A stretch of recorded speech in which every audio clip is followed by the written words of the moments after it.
hozir gruppani Namangandan Madinaga uchirgani birga keluvdim.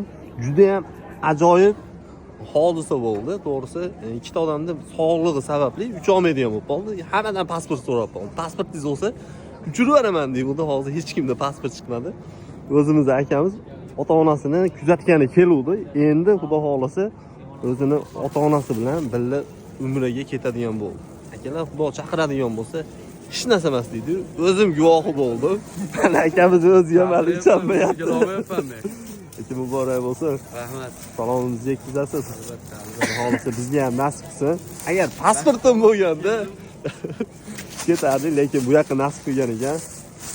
Lekin bunaqa holatdan har doim ham bo'lmaydi. Assalomu va rahmatullohi barakatuh azizlar. Biz ayni damda Namangan xalqaro aeroportidamiz. Guruhni kuzatish jarayonida turgandik.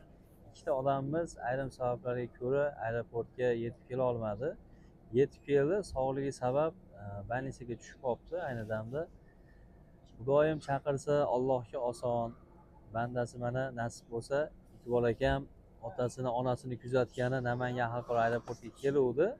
Alloh chaqirgan ekan, mana o'sha odamlarimizni birini o'rniga Iqbol akam yonida pasportingiz yoningizda ekan. Pasportim yonimda. Mana pasporti yonida ekan, nafsak suvchi olgan ekan pasportini. Xudo xolasa ushbu guruhdan birgalikda Iqbol akam shaxsan o'zlari ota-onasini birgalikda olib, ushbu guruh bilan parvozni amalga oshiradi.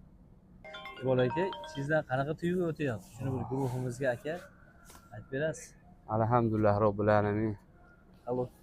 Ichimdagi tuyg'uni, hayajonni umuman tasavvur qila olmayman, tasavvur qilib sizlarga aytib bera olmayman. Ota-onam kuzatgani yegandim-da hozir.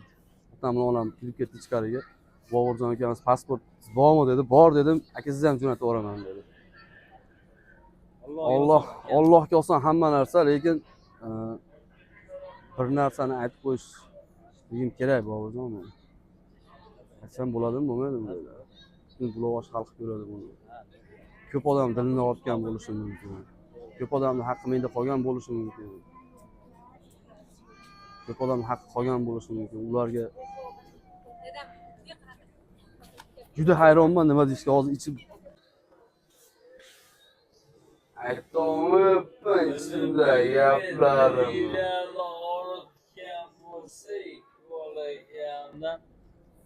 Huzurini qabul qilib qo'yasizlar. Barchalarga shunday kunlar nasib qilsin. Iqbol aka, muborak bo'lsin. Yaxshi borib keling. Alloh rozi bo'lsin hammanglardan.